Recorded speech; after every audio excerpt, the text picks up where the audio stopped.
Sadan isaanii takkaatti na gammachiisanii.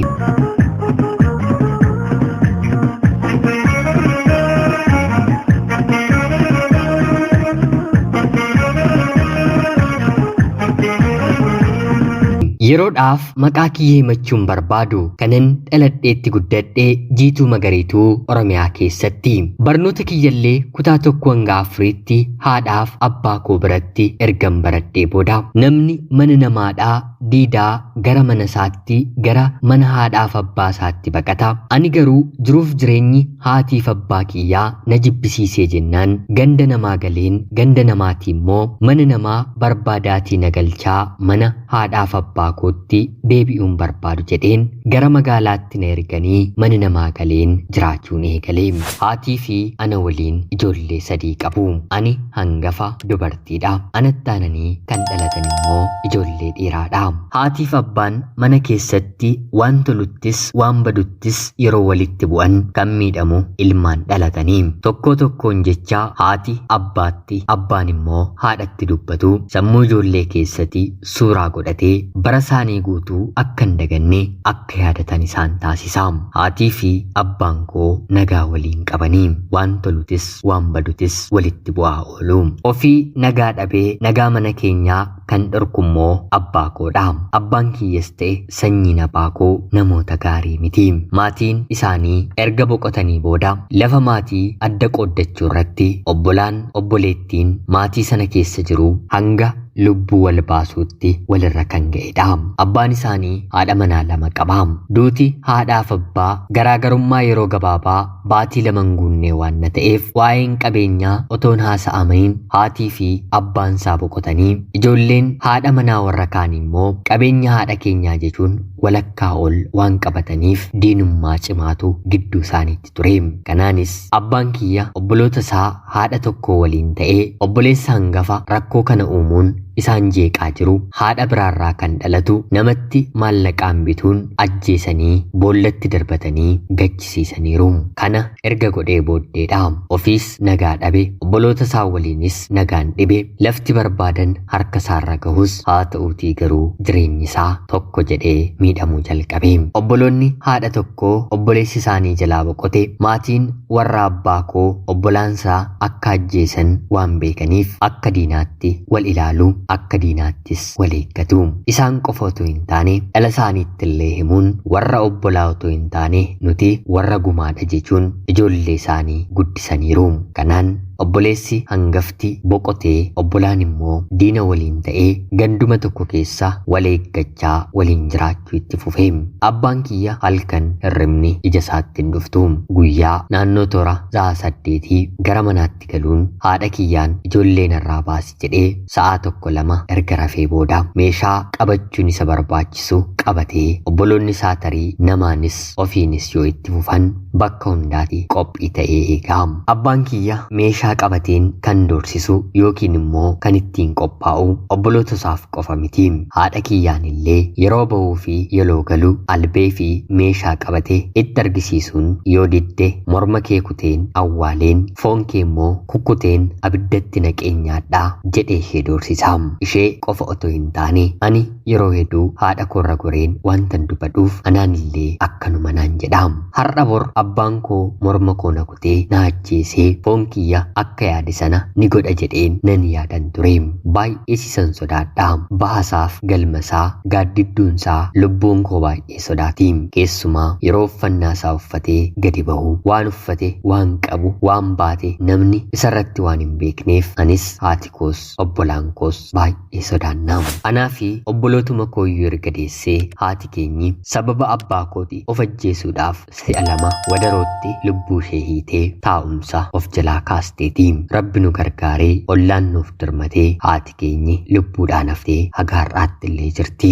Maarree mana akkanaa keessa jiraachuun baay'ee ulfaata mitiiree. Kutaa 4ffaa yeroon baradhu mana haadhaaf abbaa kooti barachuun barbaadu jiraachuun fedhu. Abbaan kiyya guyyaa tokko na ajjeesa jedheen ollaatti baqadhe.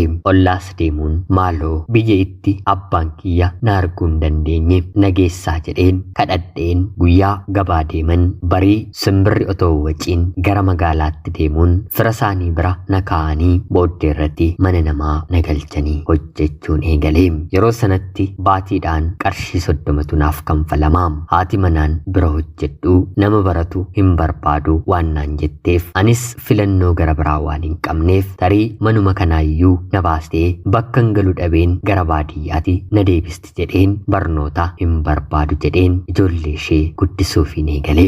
Mana haadhaaf abbaa koodhaa kan hin bahe boqonnaa barbaachaam. Nagaan rafee buluu hawwii koo ture. Abbaan koo halkan guutuu albee eeboo qabateeti balbalarra taa'aam. Har'a bor dhufee bakka ciisnutti nu ajjeesaatu sodaan qabutu mana na baasee. Mana kana nagaan argadha jedheen dhufeem. Haa ta'uutii garuu manan ani gales nagaan hin jiru. Haati manaa hojii hin qabdu. Manuma keessa nyaataa fi ittoo dalagdi. Ani immoo hojii sakaan guutummaatti hin dalaga. Abbaan manaan immoo baraaf safuudhaatii kantiibaa magaalaa sanaa ture. Hiriyoonni isaa poolisoota qaamota seeraa biyyoota garaa garaarraa dhufanii. Magaalli kun guutummaatti kan isaati jechuun ni danda'ama. Wanta inni bilbilaan galgala haasa'u gurra kuufuu baay'ee ulfaata. Keessumaa yeroo sanatti Oromiyaa keessa bara nagaan dhibe barataan Oromoo jumlaadhaan yeroo ajjeefamaa ture waan na ta'eef akka har'aa eenyummaa koo otoo hin beekan ta'ee nama kana taa'ee dhaggeeffachuurra galaafachuu nanaaf furmaata gaarii ture.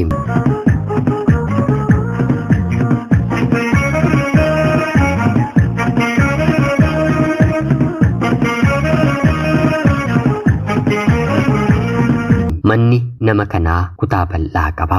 Keessummoonni magaala garaa garaatii dhufan mana biraa hoteela qabatanii bulotoo hin taane yeroo hedduu isa bira bulu. Kutaawwan kunneen kan qulqulleessu immoo anadha. Yeroo isa bira dhufanii bulan dubartoota kan barbaadaniif dubartoota, dhugaatii kan barbaadaniif immoo dhugaatii abbaan manaan kun ni ajajaafi. Kana qofaa miti. Ofiisaallee yoo barbaade otuu haati manaansaa mooraama sana keessa jirtu dubartii biraa fidatee har'a hojiin qaba jedhee haadha manaa dhiisee dubartii fidate bira bulaam. Magaalliyyuu kan isaati mitiire. Seerris heerris kan baasus kan tumus isuma waan na ta'eef haati manaasaa yoo dubbatte yoo aarte gochaa tokko abbaa manaa isheeti yoo mul'iste ofii ni reeba ni tuma otoo hin taane sobee poolisoota mana isaatti erguun abbaa manaa kee barbaanneera jechuun gaafachiisuun ofii dursee manaa bahee akka mana hin jirre yeroo isheen itti dubbattu seera jala ooltaniitu abbaan manaan kee yakka akkanaatiin shakkamee jira jechuun mana adabaa geessuun dubartiidha akkan fayyine akkan duune fuula isheerraan ala qaama ishee guutuu dirmimmeessanii sobeen immoo akka nama haadha manaasaa hiikuu dhufee sa'aawwan muraasa boodee dhufee ishee hiiksisaa. Yeroodhaan diraamaa kanatti taphataa. Reebichi kun isheef qofa miti. Anillee akkanuma wanta isa hin gammachiisne yoon godhe poolisootaan yookiin manatti yookiin mana adabaa dhimma ta'eef na ergee meeshaa akkanaa fidi jedhee akkana reeban akkana tuman abbaan manaan ishee taasisaa. Waggaa 2 hojjedheen hin barbaadu nagaa an jedheeni. Haati manaan gaggeessinii warra koo yaade jetee jechuun abbaa manaa isheetti yeroo dubbattu mana kana miilla kee kaastee jennaan lubbuu kee shugguxii kanaan si keessaan baasa jedhee na doorsisee fedhii kiyya malee waggaa 8 mana sana keessaa akan dalagu na taasisee. Haadha manaa waliin akka obbolaati wal ilaallaa. Abbaan manaan jiru anaafis isheefis diinadha. Manni kun mana jireenyaa otoo hin taane mana adabaa yakka otoo raawwatiin cubbuu otoo hin dalagiin keessatti adabaman natti ta'e. Kanaan waggaa 8 booddee carraan argadheen mana sanaa ba'een tarii kun immoo yoo na boqochiise jedheen gaa'elatti hin seeneem. Jalqaba jaalalaan baatii 2 waliin turre booddee irratti magaala kanaa si baaseen biyya biraa si jiraachisa yeroo inni naan jedhu tole jedheen faana isaarra bu'een magaala ni nageesse waliin jiraachuun eegaleem. Turtii amma kanaa waggaa 8 mana namaa yeroo hin jiraadhus gaafan heerumus maatiin kiyya haatiif abbaan koo eessa akkan jiru waan tokkoyyuu waan beekan hin qabaniim. Amma nagaan argadhe jedheen gaa'ela kana keessa jiraachuun eegaleem. Haa ta'utii garuu ammas akka yaade naaf hin taaneem. Baatii 2 jaalalaan kabajaan erga waliin jiraannee booda amala kana dura na dhokseeru abbaan manaan koo jalqabeem. Dhugee machaa'ee quufee dhufaam. Inna rukuta inna arrabsa mana naaf dhiisee torbee 1 torbee 2 diida turee dhufa. Gaafa dhufu nagaa naaf hin kennu narraa ba'e jedhee mana na baasa. Bakka hin deemu fira aantee waan hin qabneef otumanni na reebuu otumanni na rukutuu garuma mana isaatti deebi'a. Maallaqa tonaaf hin kenniin torbee lama nagaa hojii gadi baheen akkan hojjedhu naaf hin eeyyamu. Kanaan ammas baay'ee rakkachuun jalqabe. Yaa Waaqayyo Gooftaa, ani jireenyi koo yeroo hundaa boo'uu garan deemu hundumaatti ilmi dhiiraa garaanatti jabaachuun carraa makooti moo maaloo jireenya nagaa qabu na jiraachisi jedheen halkaniif guyyaa boo'uu jalqabe.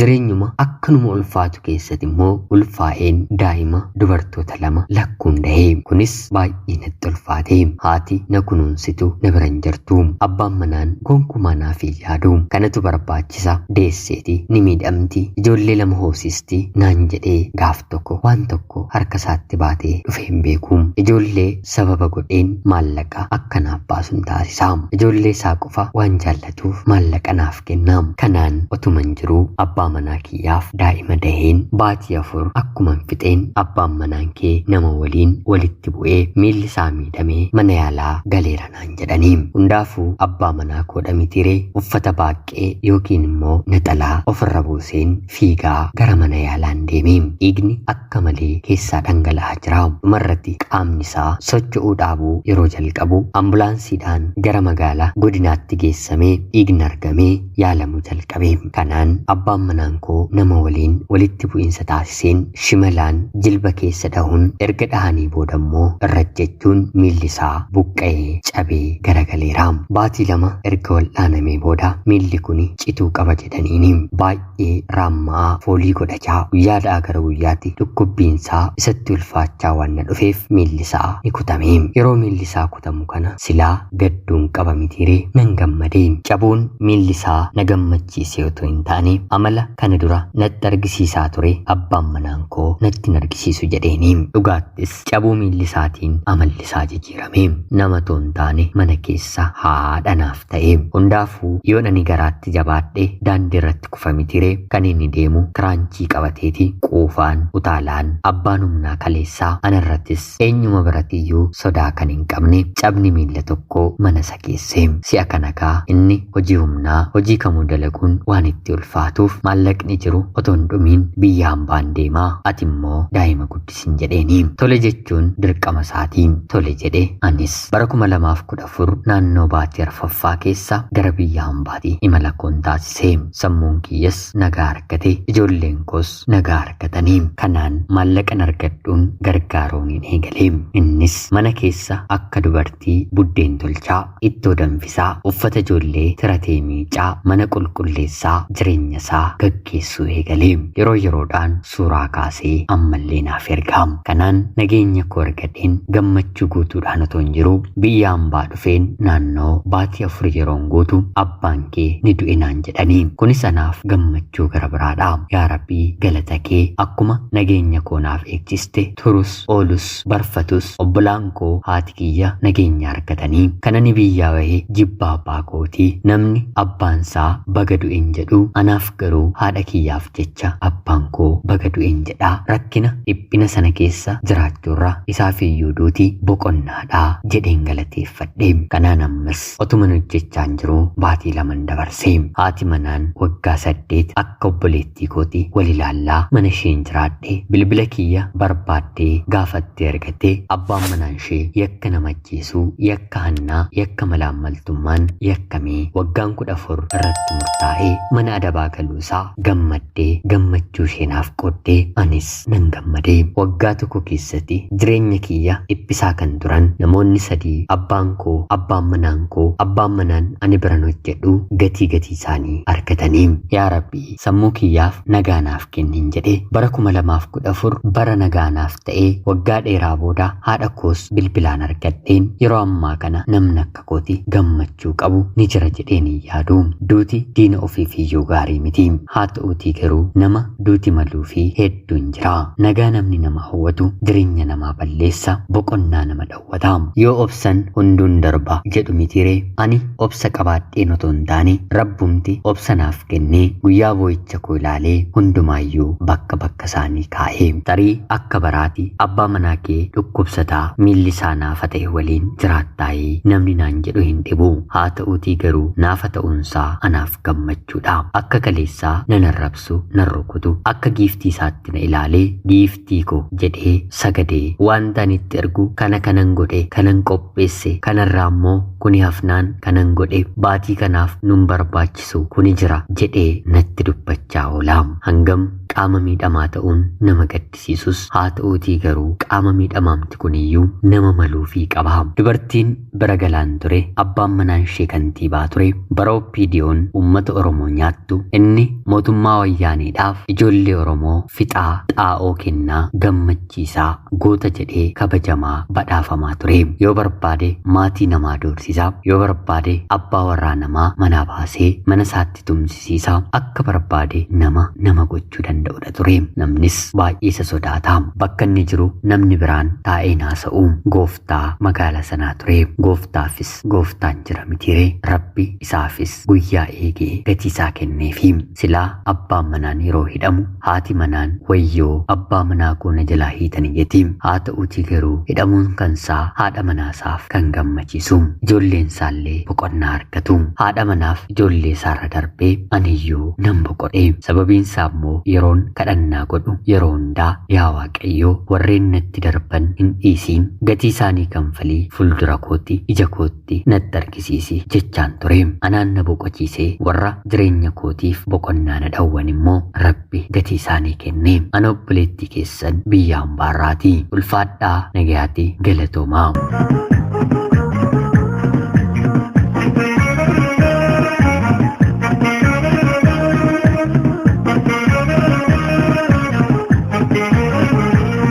Yuyyaa shamaa akkam jirtu kabajamtootaaf hordoftoota qophii keenya nagaaf jaalalli tokkummaan bakka jirtan hundaatti hunda keessaniif yaa ta'u jecha guyyaa irraallee seenaa obboleettiin keenya tokko nuuf qoodde isiniif dubbiseen hin ka'a. Akkasin irraa barattaniif hubannoo cimaa ta'e tokko irraa argattan homaa shakkii tokkollee hin qabu. Obboleettii keenya seenaa kee kana nuuf qooduu keetiif guddaa galatoomisiin jecha egaan guyyaa guyyaan waan haaraa waan adda ta'e seenaawwan garaagaraa argaa dhagaa waan na jirruuf safuu yaadachee kanaa maaluma dandeesseeta jennee bira dabarra. Egaan jaalatamtoota hordoftoota qophii keenya waan isinitti dhagahame komentii jalatti barreessaa. Laayik, sheerii fi sabskiraayib gochuullee hin dagatinaa jecha hanga yoonaatti yeroo keessan naaf kennitanii dhaggeeffachaa turuu keessaniitiif guddaa galatoomaa. Qopheessuuf qindeessuun isin waliin kanan ture ani Gammachiis Tashoomeeti. Qophii gara biraatiin hanga walitti deebinutti bakka jirtan maraan turtii gaarii.